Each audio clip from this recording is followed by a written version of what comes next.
Hi friends, അപ്പം ഞാൻ ഉണ്ടാക്കാൻ പോകുന്നത് ബീഫ് ഫ്രൈ ആണ്. ഇത് വളരെ എളുപ്പത്തിൽ തന്നെ നമുക്ക് ഉണ്ടാക്കിയെടുക്കാൻ പറ്റുന്ന രീതിയിലാണ് ഞാനിന്ന് ഇവിടെ കാണിക്കുന്നത്. അപ്പോൾ അതുപോലെ തന്നെ പുറത്തൊക്കെ താമസിക്കുന്ന ആളുകൾ അല്ലെങ്കിൽ ഗൾഫിലൊക്കെ താമസിക്കുന്ന ആളുകൾക്കൊക്കെ ബീഫ് കൊണ്ടുപോകാൻ വേണ്ടിയിട്ട് ഈ ഒരു രീതിയിൽ നമുക്ക് ബീഫ് ഫ്രൈ ഉണ്ടാക്കിയെടുക്കാം. അപ്പോൾ നല്ലൊരു ടേസ്റ്റുള്ളൊരു ബീഫ് ഫ്രൈയും കൂടിയാണ്. അപ്പോൾ എല്ലാവരും ഈ വീഡിയോ ഒന്ന് കണ്ടു നോക്കൂ. അപ്പോൾ നിങ്ങൾക്ക് ഈ വീഡിയോ ഇഷ്ടപ്പെടുകയാണെന്നുണ്ടെങ്കിൽ ഒന്ന് സബ്സ്ക്രൈബ് ചെയ്യുക. അപ്പോൾ നോട്ടിഫിക്കേഷന് വേണ്ടിയിട്ട് തൊട്ടപ്പുറത്ത് വരുന്ന ബെൽ ബട്ടണും കൂടി ഒന്ന് ക്ലിക്ക് ചെയ്യുക. അപ്പോൾ നമുക്കിനി എങ്ങനെ ഇത് ഉണ്ടാക്കാമെന്ന് നോക്കാം.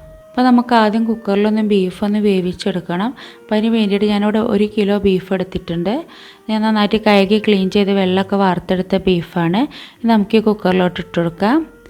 അപ്പോൾ ബീഫൊക്കെ എടുക്കുമ്പോൾ കുറച്ച് എല്ലുള്ള കഷ്ണങ്ങളൊക്കെ എടുക്കുക. പ്രത്യേകിച്ച് നമ്മുടെ നാട്ടിലൊക്കെ കിട്ടുന്ന ആ ബീഫിൻ്റെ ടേസ്റ്റൊന്നും എന്തായാലും ഇവിടെ കിട്ടുന്ന ബീഫിനുണ്ടാവില്ല. അതുകൊണ്ട് കുറച്ചൊക്കെ എല്ലുള്ള ബീഫ് എടുക്കുക. അപ്പോൾ എന്നാൽ കുറച്ച് നല്ല ടേസ്റ്റൊക്കെ ഉണ്ടാവും. ഇനി നമുക്ക് ഇതിലോട്ട് പൊടികൾ ചേർത്തെടുക്കണം. അപ്പോൾ ആദ്യം നമുക്കൊരു 1/2 ടീസ്പൂൺ മഞ്ഞൾപ്പൊടി ചേർത്തെടുക്കാം. പിന്നെ ഒരു 2 ടീസ്പൂണ് മുളക് പൊടി ചേർത്തെടുക്കാം. പിന്നെ ഒരു ടീസ്പൂണ് പെരിഞ്ജീരകം പൊടിച്ചത് ചേർത്തെടുക്കാം. പിന്നെ ഒരു 1.5 ടേബിൾ സ്പൂണ് മല്ലിപ്പൊടി ചേർത്തെടുക്കാം. പിന്നെ ഒരു ടേബിൾ സ്പൂണ് വെളുത്തുള്ളി ചതച്ചത്. പിന്നെ 1 ടേബിൾ സ്പൂണ് ഇഞ്ചി ചതച്ചത്. പിന്നെ ആവശ്യത്തിന് ഉപ്പ്. ഇവ ചേർത്തിട്ട് നമുക്ക് കൈ വെച്ചിട്ട് നന്നായിട്ട് ഇതൊന്ന് തിരുമ്മിയെടുക്കണം.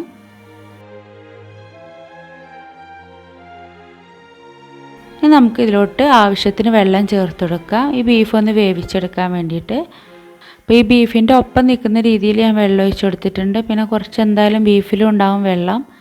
ഇനി നമുക്കിത് അടച്ച് വെച്ചിട്ട് നന്നായിട്ട് ഇതൊന്ന് വേവിച്ചെടുക്കണം.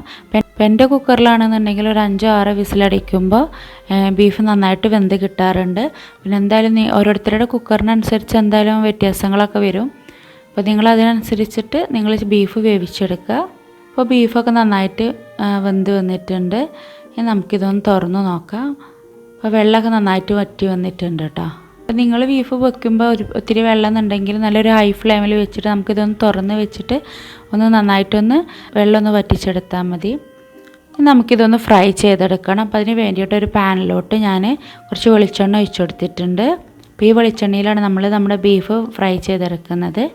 നമുക്ക് ഈ വെളിച്ചെണ്ണയിലോട്ട് ഒരു 12 ചെറിയുള്ളി ചതച്ചത് ചേർത്ത് കൊടുക്കാം.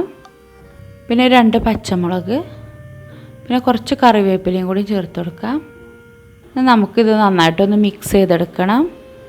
ചെറുള്ളി ഒന്ന് ചെറുതായിട്ട് വഴന്ന് വരുമ്പോൾ നമ്മൾ വേവിച്ചെടുത്ത ബീഫ് ഇതിലോട്ട് ഇട്ട് കൊടുക്കാം. ഇപ്പോൾ ഒരു മീഡിയം തീയിൽ വെച്ചിട്ട് നന്നായിട്ടൊന്ന് മിക്സ് ചെയ്ത് കൊടുക്കാം. ഇപ്പോൾ നന്നായിട്ട് മിക്സ് ആയിട്ടുണ്ട്. ഇനി നമുക്കിതൊരു ലോ ഫ്ലെയിമിലോട്ട് മാറ്റിയിട്ട് നമുക്കിത് നന്നായിട്ടൊന്ന് ഫ്രൈ ചെയ്തെടുക്കണം. അപ്പോൾ അത് കണ്ടോ, നന്നായിട്ട് ഫ്രൈ ആയി വന്നിട്ടുണ്ട്. ഇനി നമുക്കിതിലോട്ട് 1 ടീസ്പൂൺ കുരുമുളക് പൊടിയും കൂടി ചേർത്ത് കൊടുക്കാം.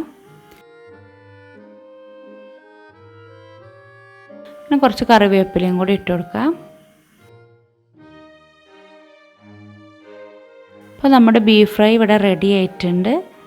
ഇനി നമുക്കിത് തീ ഓഫ് ചെയ്യാം. ഇനി നമുക്കിതൊരു സെർവിങ് പ്ലേറ്റിലോട്ട് മാറ്റാം. അപ്പോൾ നമ്മുടെ ബീഫ് ഫ്രൈ ഇവിടെ റെഡി ആയിട്ടുണ്ട്. വളരെ ടേസ്റ്റി ആയിട്ടുള്ള ബീഫ് ഫ്രൈ ആണ്. എല്ലാവരും ഒന്ന് ട്രൈ ചെയ്ത് നോക്കുക.